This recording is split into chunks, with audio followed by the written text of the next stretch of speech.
Hello everyone, before this episode, I think it's a good time to point out, hey, we're doing another t-shirt drive. T-shirt drive, we got all the t-shirts. You can get them, that's our t-shirt jingle. So t-shirts, limited time, only gonna run through November.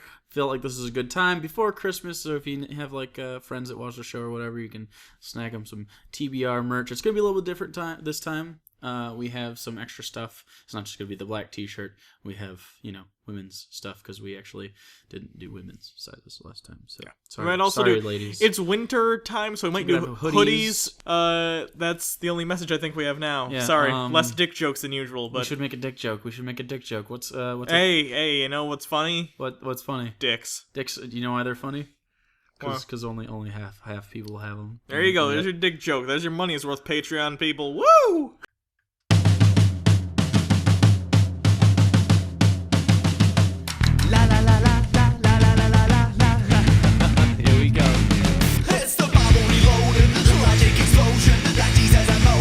Hugo and Jake, the Bible is jaded, and most are taken, so get educated with Hugo and Jake.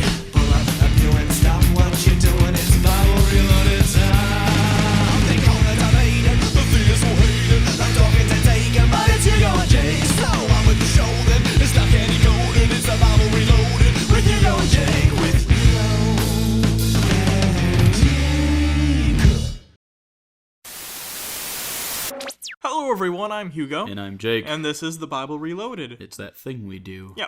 Last time we talked about David and Saul, and they were having a disagreement. Saul, once again, even though they had reconciled in the past, was chasing David. They reconciled yet again, but for some reason David decided to run away again, because now they're unreconciled for no explicable reason. It's like when Will and Carlton argued because Will had a gun, and he's like, "No, man, you don't need to use the gun." But then they leave the hospital and nothing gets resolved and it's never mentioned again. Yeah.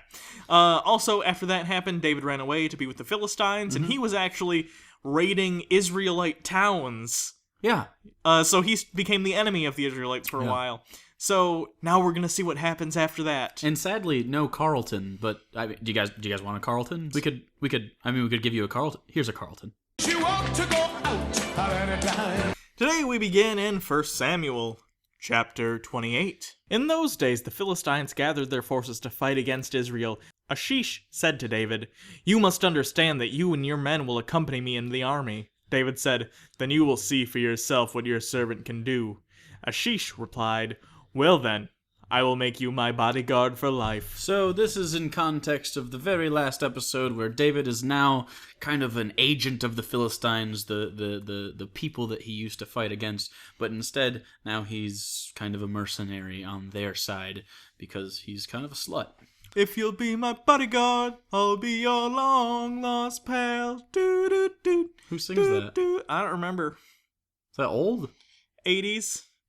Okay. If you call me honey, you can honey, call me out. I don't think anyone enjoyed that. I did. That's what matters, isn't it? Doing what you love.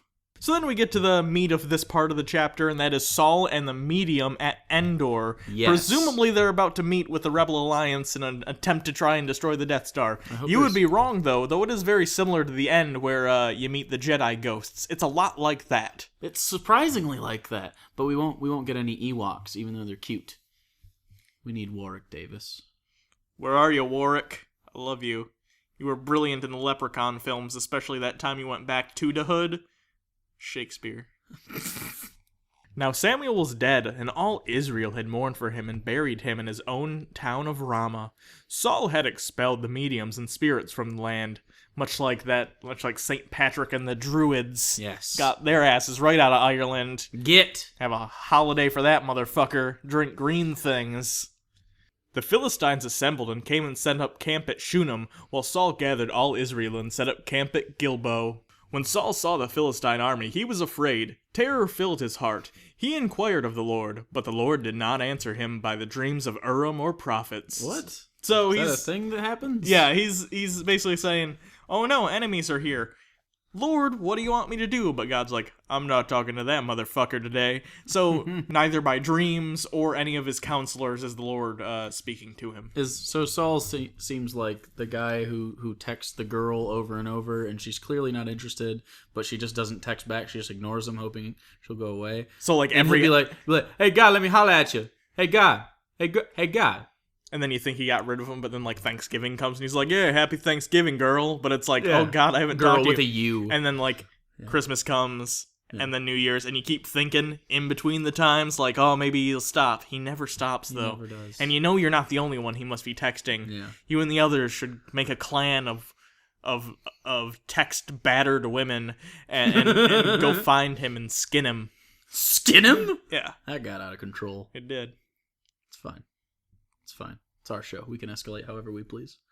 Verse 7, Saul said to his attendants, find me a woman who is a medium, and I may go and inquire of her. Medium, not ghost whisperer. There's a difference. There's a huge difference. It's all about hair products, actually. There is one in Endor, they said. So Saul disguised himself, putting on other clothes, and at night he and 2 men went to the woman. Consult a spirit for me, he said, and bring up for me the one I name. And she's like, I mean, I can do it, but what I usually do is I go to mourning families, especially with children, and then I exploit them for money. And this is different. I kind of like get a thrill out of ruining what's left of a family. Then Saul was like, it's okay, I got a connection over at like TLC, I can get you a show. I'm the same one who got Long Island Medium on there. But the woman said to him, surely you know what Saul has done. He has cut off mediums and spiritualists from the land. Why have you set a trap for my life and bring about my death? This is one of those passages also where in the other translations, the earlier ones, it says mediums and wizards. Yeah, because wizards they're pretty cool. So usually evangelicals, this is one of the things they'll turn to when they're like, yeah, Harry Potter's bad because he's a wizard. I don't understand the difference between fiction and reality anymore. I'm Becky Fisher. Bring up Samuel, he said. When the woman saw Samuel, she cried out at the top of her voice and said to Saul, why have you deceived me? You are Saul. Why does she immediately see Samuel? That's impressive. Yeah, she's really good at her job. She's the best. She's awesome at her job. The king said to her, don't be afraid. What do you see? The woman said, I see a ghostly figure coming up out of the earth. This is interesting, too, because I see a ghostly figure. The alternate translation for that is I see gods coming up out of the earth. Yeah. Which, I mean, it's kind of neat. You could understand how that word might be moved around in old texts. Yeah. And we're not necessarily saying this is evidence that the Bible is saying there are other gods. There are plenty of other instances that bear that assumption out, but we'd just be remiss if we didn't bring it up. So, Verse 14. What does he look like, he asked. An old man wearing a robe is coming up, she said. Can you be more specific? Yeah, I mean, it's literally every single person I know. Old man in a robe. Old man in a robe. Does he have a beard? It'd be easier if you said he's an old man wearing anything other than a robe. Then Saul knew it was Samuel, and he bowed down and prostrated himself with his face to the ground. Samuel said to Saul, why have you disturbed me by bringing me up? I'm a ghost. I am in great distress, Saul said. The Philistines are fighting against me, and God has departed from me. He no longer answers me either by prophets or by dreams. I have called upon you to tell me what to do. Samuel replied, why do you consult me? Now the Lord has departed from you and become your enemy. That's an enemy you don't want. Creator of the universe? No. You're losing that fight at least 8 times out of 10. Unless you're Jacob. You can wrestle. But then God will cheat and touch you on the dick and you lose. Dick toucher. The Lord has done what he predicted through me. The Lord has torn the kingdom out of your hands and given it to one of your neighbors, to David. Because you did not obey the Lord or carry out his fierce wrath against the Amalekites, the Lord has done this to you today. The Lord will deliver both Israel and you into the hands of the Philistines, and tomorrow you and your sons will be with me. The Lord will also give the army of Israel into the hands of the Philistines. Oh, snap. Yeah, so he's basically like, you're gonna die tomorrow, motherfucker, you and your whole family. Wow, that's heavy news. Verse 20. Immediately Saul fell full length onto the ground, filled with fear because of Samuel's words. His strength was gone, for he had eaten nothing all that day and all that night. What? That might be why I'm really sad about my family. Also, I'm really hungry. It might be why he's hallucinating ghosts. By the way, everyone, don't know if you realize this, but for some perspective, the Bible says ghosts and mediums are real. Yeah, Just add that to the list of things. kind of important, I suppose. When the woman came to Saul and saw that he was greatly shaken, she said, "Look, your servant has obeyed you. I took my life in my hands and did what you told me to. Now please, listen to your servant and let me give you some food so that you may eat and have the strength to go on your way." I like to think she's like, "I just want you the fuck out of here. Yeah. I saw a real ghost today. First time that's happened as a medium. I'm pretty distraught." He refused and said, "I will not eat." He's just throwing a tantrum now. But his men joined the women in urging him, and he listened to them. He got up from the ground and sat on the couch. The couch. They made a conscious effort to put this word in because we looked. And most say bed. Bed makes more sense because couch is not a word that No. the Hebrews would have had necessarily a direct... It's a French word from like the 1600s. Yeah, because it describes, a couch that you would know today, but no such thing would have necessarily existed. You could have seats and benches and beds, Yeah, but couch is very specific yeah. to what we would think of as a sofa or a couch. You don't have a living room. I know, and I mean, of course we understand what they mean. He's sitting Yeah. in a seat in a comfortable place. Yeah. But god damn it, what a terrible choice of word for that. For the NIV, like in the NIV, if you aren't aware, it's the New International Version, and what they do is they try to modernize the language from the King James, which is the official true Bible for Protestants, and that's just such a poor choice. They could have said like anything. They could have just left it at bed. Yeah, I don't know. Couch, We're nitpicking a little bit, but it struck us both as I know, odd. because it was just because when we read it, we were both like, couch? That's so No. weird. We even looked up when couches were invented. Like modern couches. Obviously, you can always say, oh, of course, it's like a bench, but Like it's the comfortable. 1664, I think, or Yeah, something. Like that. whatever. Very interesting. But obviously, the word couch has modern connotations, and that's what we're talking about, people. Don't bitch at me in the comments about when couches were invented. We went over this with carousels and that chick tract. We understand. Carousels are very old. They're enchanting. I don't care. The woman had a fattened calf at her house, which she butchered at once. Like, quickly. She's the quickest butcher. She kills it, skins it, gets all the meat off. Real quick. She's like Pinhead. She has those chain things that can rip off the skin. I was gonna say Emerald. Maybe she's Emerald / Pinhead. That'd be interesting. She took some flour, kneaded it, and baked bread without yeast. Then she set it before Saul and his men, and they ate. The same night they got up and left. Glad they told us all how the meal was prepared. That was important to the story. We don't need to know why David and him are fighting anymore, but we clearly needed to know about the fucking meal. You know what's more interesting though? They had a discussion with an actual ghost, and then he asked one question, and then it was over. Yeah, you'd think if you were talking to a ghost, like for the first time, you'd have more ghost conversations than that. I know I would. I'm Shathid, I can only count to 6. Sitting on the toilet. So you're sure you can bring this guy back? I mean, I can try. I mean, you're a medium. Yeah, I'd it says assume you that, could. but you're putting a lot of pressure on me right now. I need it. I need this pressure. It's important. Okay. So I'm gonna need you to bring back Samuel. Can you do that? Who's Samuel? Do you have a ID? No, he's the first Samuel guy. Also, I guess second Samuel, Do you have but a you know picture? what I mean. No, I don't have a picture. Can you draw him? I mean, I could try, but I'm not really good. He's Just describe him to me. he has a beard. He wears like a robe. He has sandals. Old guy, Jewish. I'm just gonna wing it. Give it a shot. You might get lucky. Broken clocks right twice a day. It's not really as fancy as you think it's gonna be. So, Mechalekahai.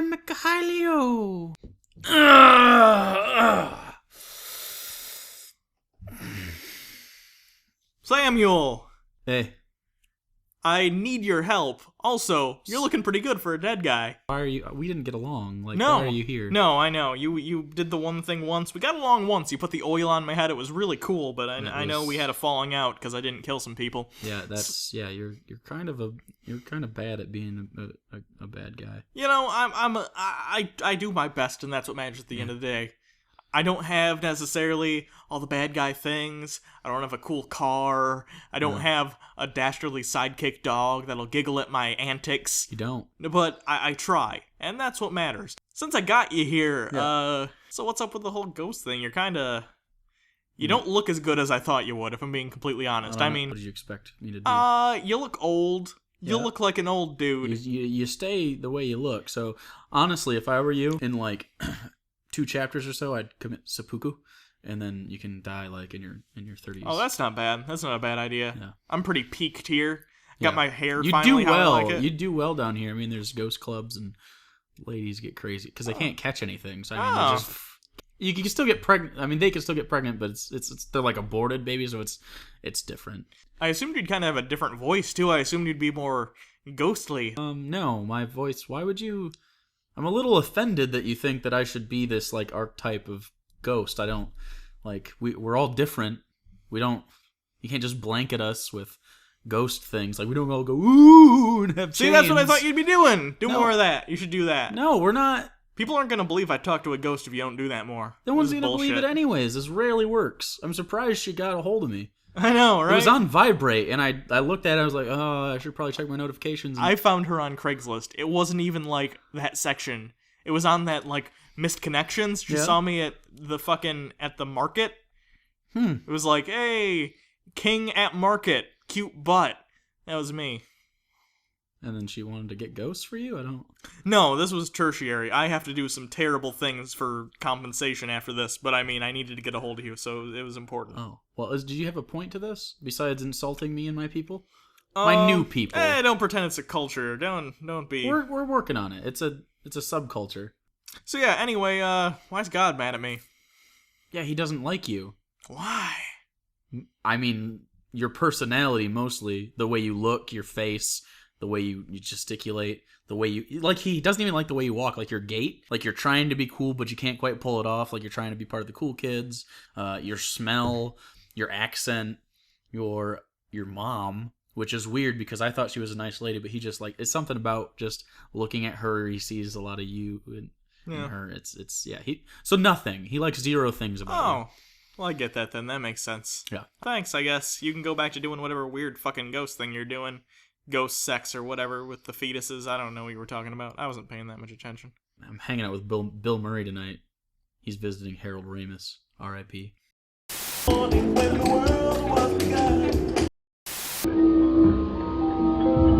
Jesus returned to his Father in heaven. Alright, and today we're going to finish on chapter 29. Ashish sends David back to Ziklag. Ziklag! Philistines gathered all their forces at Aphek, and Israel camped by the spring in Jezreel. As the Philistine rulers marched with their units, hundreds and thousands, David and his men were marching at the rear with Ashish. The commanders of the Philistines asked, "What about these Hebrews?" What about these Hebrews? That sounds like a sitcom. What about these Hebrews? Aren't they quirky? Ashish replied, "Is this not David who was an officer of Saul, king of Israel? He has already been with me for over a year, and from the day he left Saul until now I have found no fault with him." A year? Yeah, lots of time lapses in the Bible. We skip forward. A little bit. This is like starting in Lethal Weapon 1 and ending up in Lethal Weapon 5. But the Philistine commanders were angry with Ashish and said, "Send the man back that he may return to the place you assigned him. He may not go with us into battle, or he will turn against us during the fighting. How better could he regain his master's favor than by taking the heads of our own men?" Isn't this the David they sang about in their dances? And then it does the thing where it says, "Saul has slain his thousands, and David his tens of thousands." Because that's the thing they say all the time. Apparently. So Ashish called David and said to him, "As surely as the Lord lives, you have been reliable, and I would be pleased to have you serve with me in the army. From the day you came to me until today I have found no fault in you, but the rulers don't approve of you.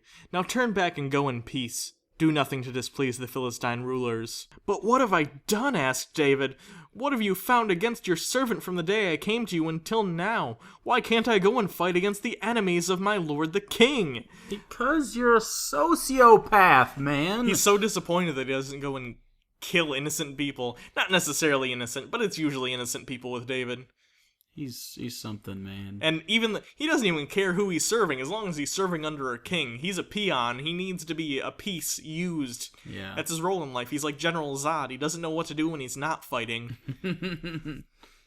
I will find him! Ashish answered, "I know that you have been as pleasing in my eyes as the angel of God. Nevertheless, the Philistine commanders have said he must not go up with us into battle. Now, get up early, along with your master's servants who have come with you, and leave in the morning as soon as it is light. So David and his men got up early in the morning to go back to the land of the Philistines, and the Philistines went up to Jezreel. So David wasn't allowed to go with them into the army to go fight some Israelites. He went back to Ziklag, presumably, and the rest of the Philistines went to go fight some Jews. Yay. So that's this episode. Yes. Remember, we have shirts for sale. If this is November of 2014, Yes. if it's not, you missed it. Whoops. You should have been here earlier. You're an awful, awful person and a worse fan. Yeah. If you don't want that, you can always go to our Patreon and donate to our Patreon. Patreons also get early access to shirts. That's true. So if you are a Patreon, and you should have heard about this yesterday or so. So if you didn't see it, Jake tweeted about it, and that's how you'll basically find out. The way to follow that sort of thing is at Bible Reloaded on the Twitter machine. Or you can follow Hugo at Hugo Reloaded, also on the Twitter machine. So thanks everyone for watching. Until next time, I'm Hugo. And I'm Jake. And this has been the Bible Reloaded. And next week, instead of reading the Bible, Jake and I are going to reenact my Kirk Spock / fiction.